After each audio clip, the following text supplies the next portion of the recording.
Good day po sa ating lahat mga kabarya.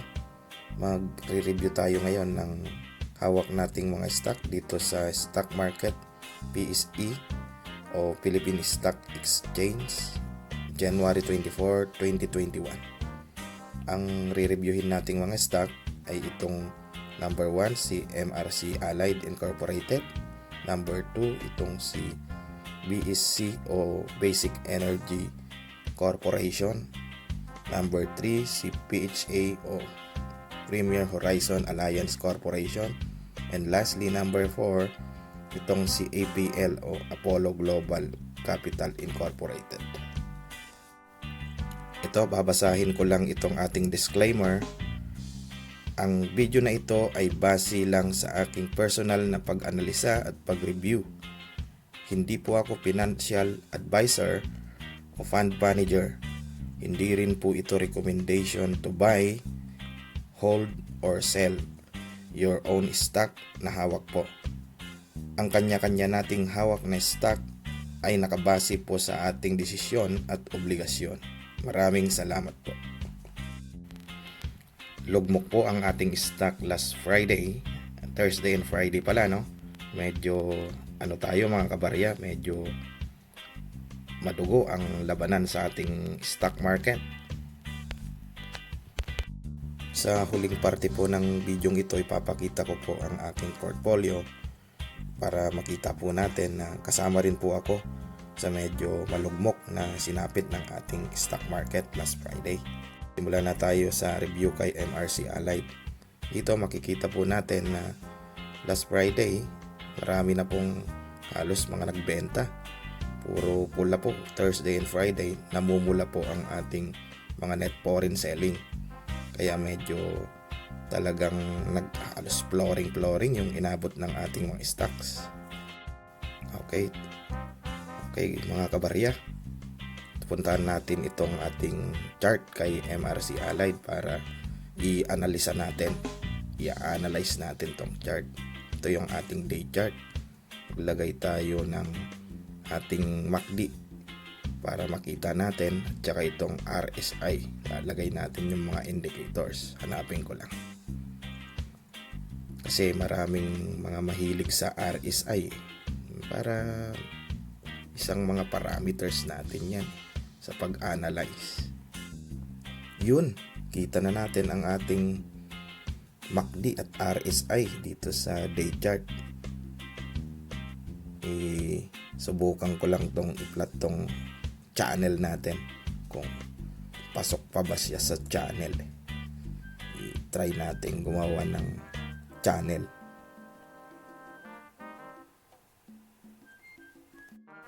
Medyo napaka-smooth ng galaw nitong si MRC, makikita ninyo.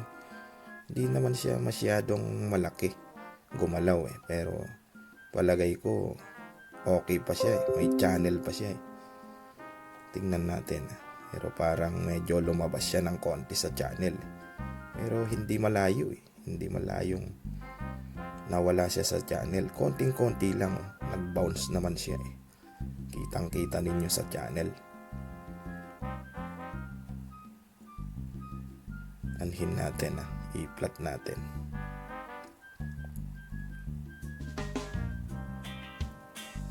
Ngayon, puntahan natin muna itong 5 minute chart. Mas dito natin makikita yung galaw nitong si MRC, kung paano siya gumalaw sa 5 minute chart natin. Yan napaka-smooth mga kabarya. Napaka-smooth ng takbo niya Talagang nasa channel siya. Halos pinipinahan niya yung channel lagi.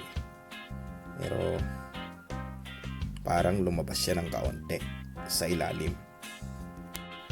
Saka kita nyo naman kanina medyo 2 araw na may selling tayo. Kaya halos lumabas na siya sa channel. Tingnan nyo guys mga kabarya, nalaglag siya ng kaunti sa channel. Kung binilugang ko, konting-konti lang naman, parang bumabalik siya Hindi siya ganon kalaki yung pagkawala niya sa channel. Ito guys makikita rin ninyo itong ilalim, itong MACD niya. Yan o, itong binibilugan ko guys, na pabalik na yung kanyang MACD doon sa kanyang release Itong pinakagitna, itong pula, release yan, nasa release siya. Yan yung channel niya.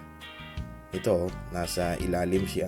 Ito, nung umilalim siya, nalaglag siya kasi nawala siya sa release Yan yung makikita. Pero formado na para sa akin Yan, medyo nung pababa siyang ganyan, nasa ilalim naman yung MACD, tumulay siya sa ilalim. Pero para sa akin, itong ating itong itaas nung na overshoot na naman siya.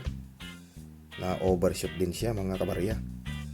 Pero yun pala yung ugali nito Talagang minsan na overshoot siya. Pero kaunti lang, tapos bumalik siya sa channel. Nung pagbalik niya sa channel, dumiretso naman siya sa ilalim. Kaya nalaglag siya sa channel.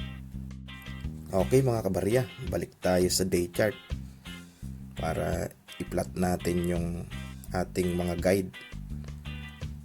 Ay, medyo mali. Dali lang guys Pa-plot natin yung guide ninyo o guide natin para sa MR, may hawak ng MRC Allied. Medyo lilinisin ko lang tong ating chart para hindi tayo malito mga kabarya.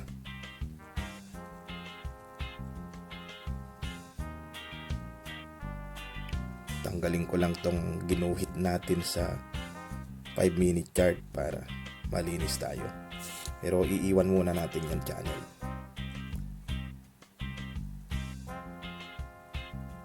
Yan guys itong MACD natin dumikit na ito ang pinaka crucial crucial tayo dito sa MACD na yan. Medyo dumikit na pero para sa akin good pa rin itong ating RSI kasi nasa level pa rin tayo na pwedeng kumambyo. Saka kung titingnan nyo medyo nag-curve na siya para sa pataas.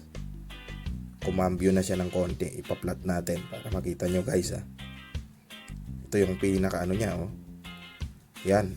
Medyo yun na yan. Yan na yung forma niya Kumurve na siya ng kaunti. Ang kasunod kasi niyan, medyo formado na siya paakyat Pag binatak yan ngayong week, ang magiging forma na niyan, bullish na ang ating RSI sa mga naga-RSI. Kaya yung konting laglag niya sa channel, nakaporma na Pero kung yung kanina, tinignan din natin sa 5-minute chart, yung kanyang MACD, nakaporma na rin pabalik sa channel dun sa kanyang release Kaya palagay ko ito, hindi na ito malalaglag para sa akin lang. Ito guys, ipa-plot natin yung resistance, yung pa rin sa dati, yung hindi niya na break At saka ito yung ilalim, ito yung ating support. Napakatibay po na support natin yan. Okay mga kabarya, punta tayo kay Basic Energy Corporation, BC. Okay, check natin yung ating net foreign status, kung anong ginawa ng mga foreigners. Ito makikita ninyo, may mga nakapula, pero yung huling araw natin nung Friday, makikita ninyo naka-green na Meron na tayong net foreign buying. Ibig sabihin, very good na yan. Isa yan para kumambyo siya, palagay ko. Punta tayo sa ating chart ng BSC. Ito na yung ating day chart. Lagay muna natin yung ating MACD ulit, tsaka yung ating RSI. Ilagay natin yung RSI. Tapos dito makikita ninyo puro pula namula siya 2 araw. Pero ang maganda, open pa rin yung ating MACD. Ibig sabihin, palagay ko'y okay pa siya. punta tayo sa ating 5-minute chart para mas makita natin yung paggalaw nitong si BSC sa 5-minute chart. I-try nating mag ng channel.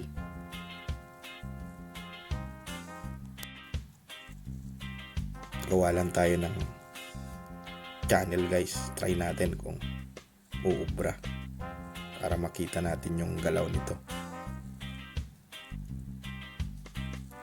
Parang medyo malayo yung channel. Parang mahirap Parang sobrang flat yung galaw niya ng huli, tapos padaos-dos Medyo bumaba talaga siya, mga guys. Pero try natin.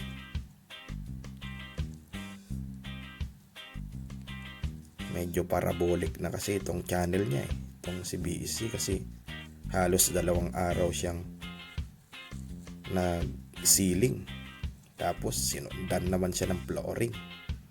Pero ilagay pa rin natin yung channel.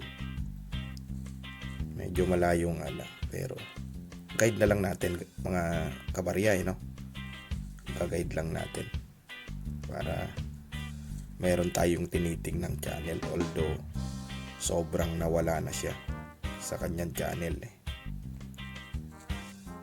sobrang layo.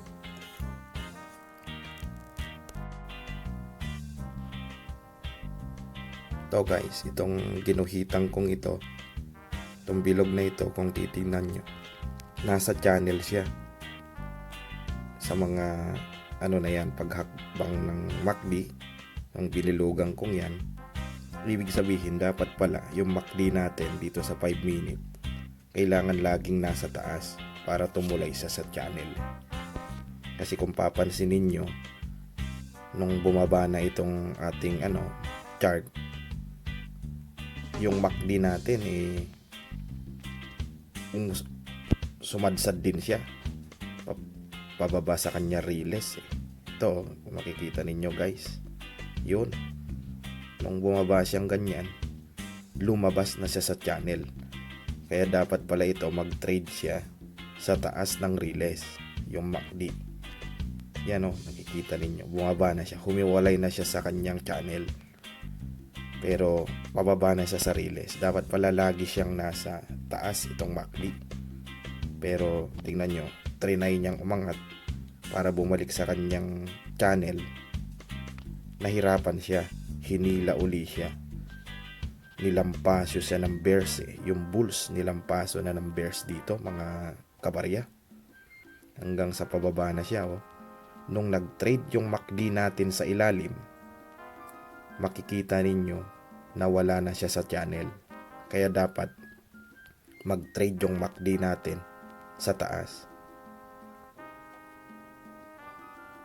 Pero ang maganda nito, mga kabarya, itong ating MACD sa 5-minute chart formado na siya Guguhitan ko siya para makita ninyo Formado na siya paakyat kung papansin ninyo lang. Yun, nung nasa ilalim pa siya.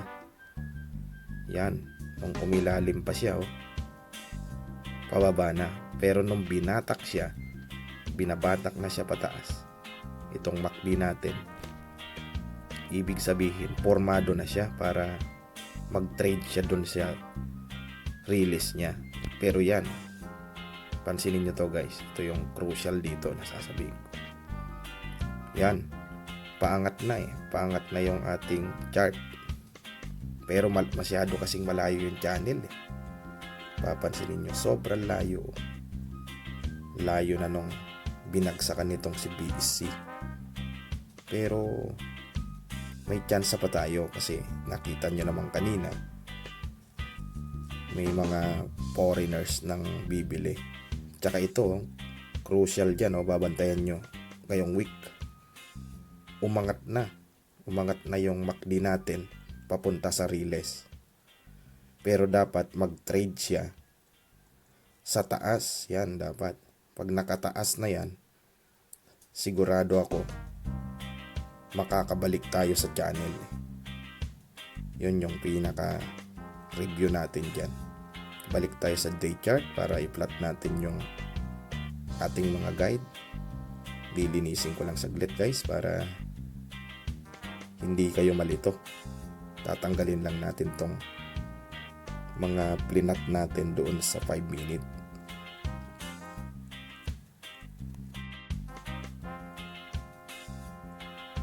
Yan, lilinisin lang natin saglit mga kabarya para maganda yung ating chart. Yan pa rin yung ating matibay na support na babantayan nating ngayong week.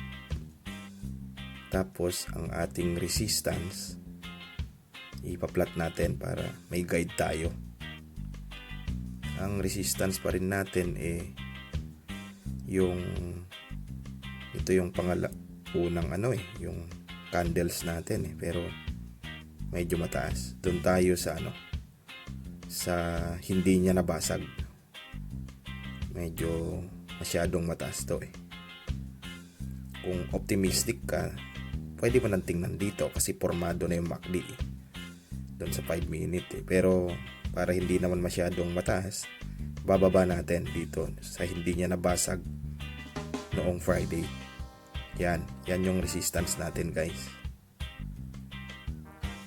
Yan yung natin kay guide natin kay BEC. Yan mga nasa 36% siguro. Mamanihin yan kung maraming mga foreigners na bibili. Bantayan natin ngayong week. Magkakaalaman dito. Yan yung ating RSI na good RSI pa rin tayo.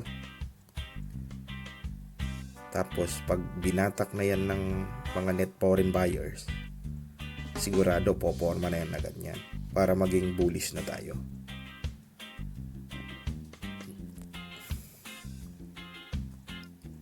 Tapos itong ating MACD medyo nag-curve siya kasi 2 araw may selling. Pero ang importante, nasa taas pa rin yung blue natin. Yan muna yung kay BEC. Punta tayo kay PHA. Silipin natin tong kanyang mga foreign status. Yun. Halos 4 na araw siyang nag-sell. Nag-sell yung ating mga foreigner, namumula. Pero makikita ninyo guys 4 na pula yan. Pero dito nyo makikita yung stock na may karga. Ibig sabihin, yung may kwento na may magandang catalyst. Kaya para sa akin, okay pa rin tong si PHA. Yun, punta tayo dito sa ating day chart. Yan, 2 mahabang pula. Ngayon, maganda dito kung nakabenta ka sa taas at nakasalo ka sa flooring. Naku, napakalaki na ng gains mo. Napakalaki ng gains ng ating mga kasamahang trader sa nakasalo dyan sa ilalim. Check natin to kung meron ba siyang channel Pero maganda yung kanyang RSI.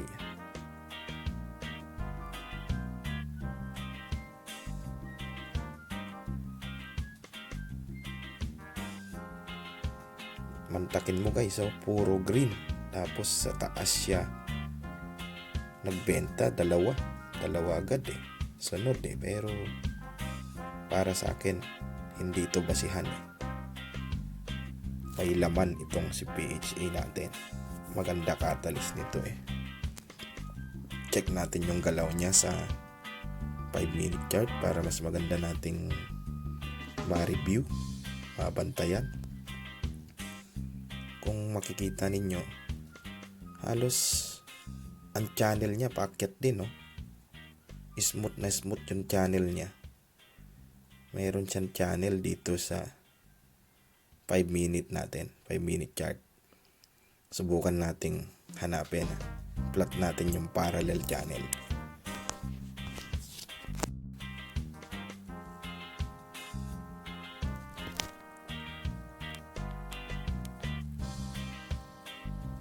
align ko lang tong channel niya, mga kabarya, para makita natin.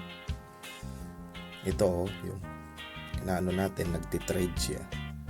Pag nasa taas yung MACD, ibig sabihin umaangat din siya, nagtrade siya doon. Bibilugan ko para makita natin. Yun, na overshoot siya nung nasa taas yung mga ano niya, yung kanyang MACD. Nung nag-trade yung kanyang MACD sa taas, nakita natin kung paano rin siya na overshoot. Halos pare-pareho ng ugali eh. Medyo na-overshoot eh, pero konti lang. Pero nung na-check out, ito kasing mga stock natin na may laman, nakasabay lang dun sa ano eh, pagbagsak eh. Yan, kita nyo dito, itong ginuguhitan ko, paakyat eh. Tapos yung MACD niya, formado na. Yun yung crucial dyan. Formado na oh. Yan yung babantayan natin this coming week. Formado na ang kanyang MACD eh. Ibig sabihin, bumalik na siya sa riles. Pag yan ay umangat pa doon sa taas kanina, yung MACD, makakabalik siya sa channel. Pero para sa akin, makakabalik siya eh, kasi formado na eh. Itong MACD niya oh. Maliban na lang kung huhugutin yan pababa. Pero ang forma niya pangat na eh. Pag yan ay nag-trade na dyan sa taas na yan, yung MACD sigurado babalik na siya sa channel. Kaya yung sa akin, hindi pa ako nagbebenta mga kabarya. Tignan natin yung kanyang day chart. Pa-plot natin yung mga parameters natin para meron tayong guide. Lilinisin ko lang tong ating chart para hindi tayo malito.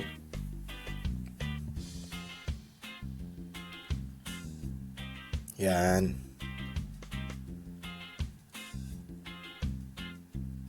Yun, yung ating day chart.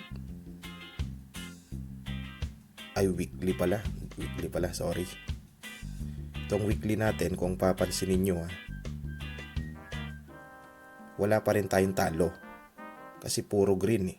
Kung i-consider nyo yung weekly chart natin, napakaganda nitong PHA. Halos sa daily, nakita ninyo nagpula na.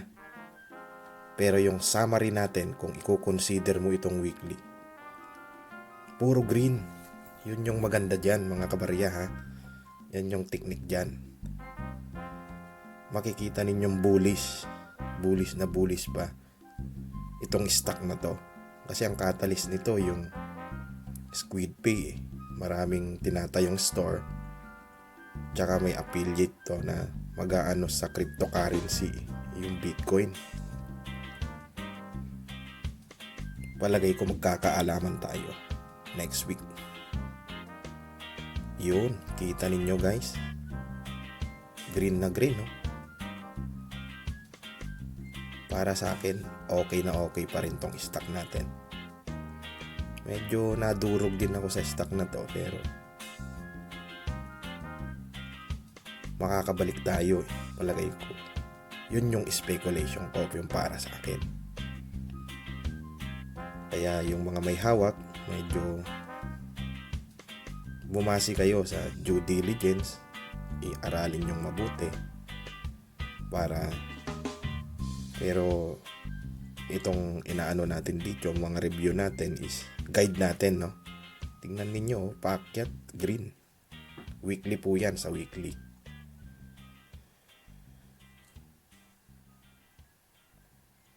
Yan.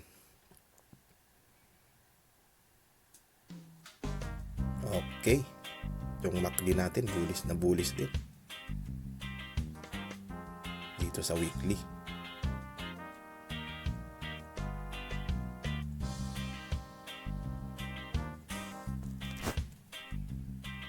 Yun, medyo malayo pa yung blue dito sa ating red. Mamaya titignan natin yung daily para may guide tayo. Yan, napakaganda pa rin ng ating chart. Tapos yung RSI natin, although nasa taas na, pero marami na tayong nakikita po na mga ganyan nagtitrade dyan pero paangat.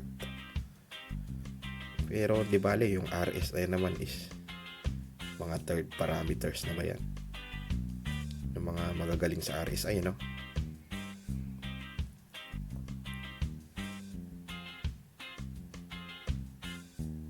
Yan. Okay mga kabarya, yan, punta tayo sa daily. Plot natin tong RSI muna. Yan kung titingnan ninyo at babatakin yan ngayong week, sigurado yung RSI aangat na. Tapos itong MACD natin, good pa rin yan, although nagka-curve siya, pero pwede kasing mangyari dan na possibility magiging ganyan yan, magti-trade siya ng diretso, pero medyo may layo pa rin yan. Hanggat nasa ibabaw yung ating blue line, okay tayo dyan, good tayo dyan. Pero itong PHA natin, medyo sigurado ako may laman to may karga, kumbaga papasukin na to ng mga foreigners next week. Okay, puntahan natin yung yung parameters natin. Yan pa rin ang ating resistance. Tapos iyan natin yung support.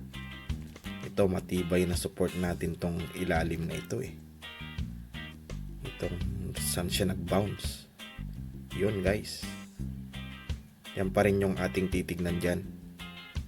Medyo crucial tayo, pero base sa review natin, mukhang makakabalik siya sa channel.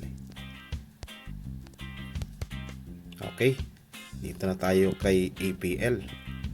Last na re-reviewin natin itong si Apollo Global. Ito naman ay sa mining, pero tignan natin muna yung mga foreigners.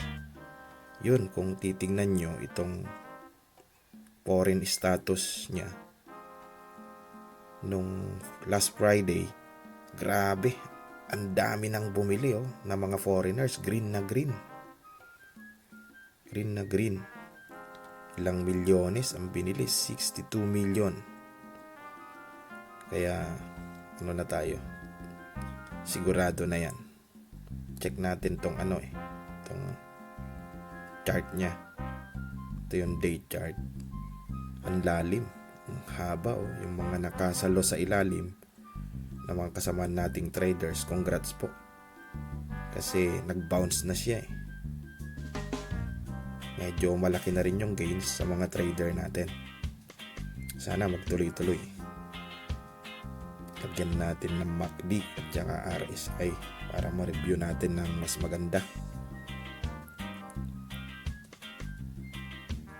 Puntahan natin sa 5-minute chart para makita natin yung magandang galawan nitong si APL. Medyo may channel din siya. Maganda yung kanyang channel Talagang paangat po. Paangat. I-plot natin yung parallel channel para makita po nating lahat kung ano na yung ginagalaw nitong si APL.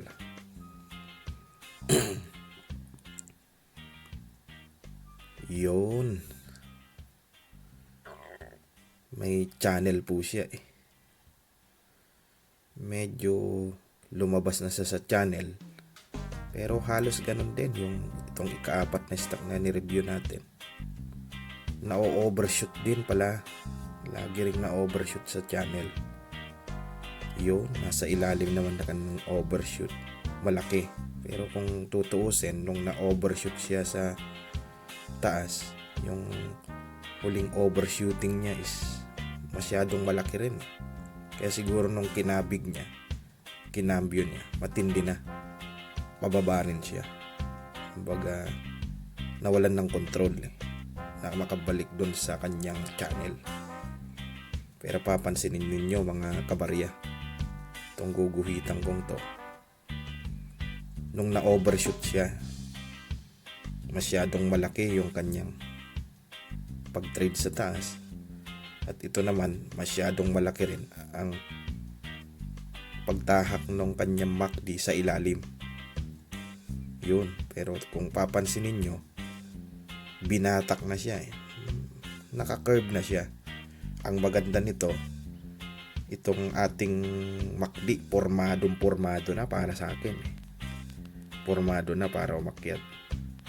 Tapos, yung kaninang tinignan natin, yung mga foreign buying, napakarami na.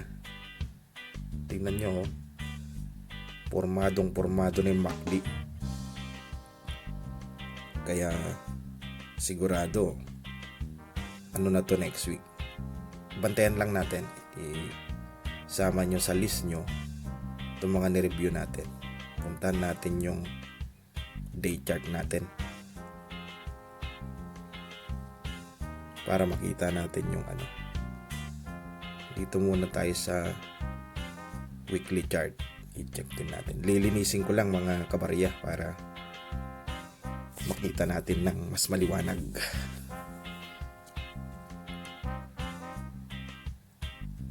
Yun, kung titingnan nyo, parehas kay PHA itong weekly nya. Parehas green. Wala tayong talo pala ng weekly. Napakaganda ng record pa rin ito sa charting para sa akin sa charting. Weekly, 5 minute, tsaka ang lastly, titignan natin tong daily para i-plot natin yung mga parameters na babantayan natin. Linisin natin konti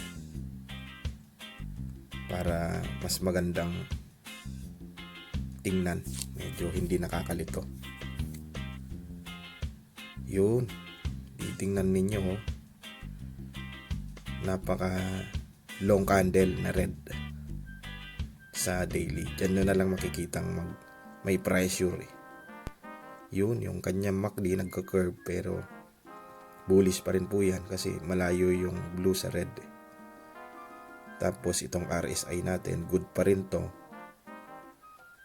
kapag marami na ang foreign buying nito kasi nga may catalyst din to Yung catalyst nito, yung magsisimula na yung mining nila sa iron ore sa February.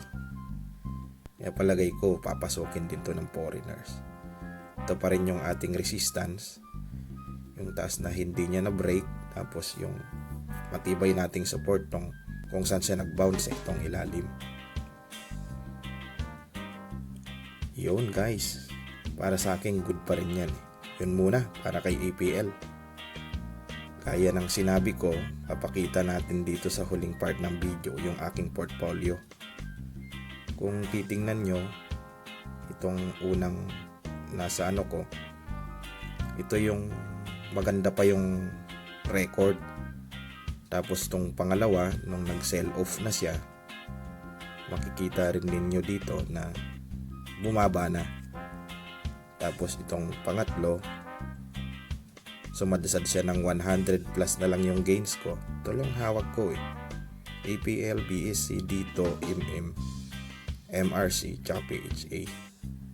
Binenta ko po yung PHR tsaka yung NOW para i-average up ko. Pero yun na nga, medyo nalugmok naman yung ating mga gains. Pero para sa akin, titignan pa rin natin yung brighter side Palagay ko may laban pa tayo dito. Tapos nung last Friday na, medyo nag-angatan naman, bumalik sa 118. Pero hindi ko lang na screenshot yung isang pinakamalalim nito Yung naging total gains ko na dito is umabot ako ng 85,000 na lang. Pero Ayun, nakabalik na tayo sa 118. Titingnan natin bukas tsaka yung buong week na ito kung ano ang kahinatnan. Okay guys, yun muna. Tignan natin bukas. Magkakaalaman tayo ngayong week dito sa mga stock na hawak natin. Okay? Have a blissful day sa ating lahat. Hanggang sa susunod nating review. Thank you guys. Thank you.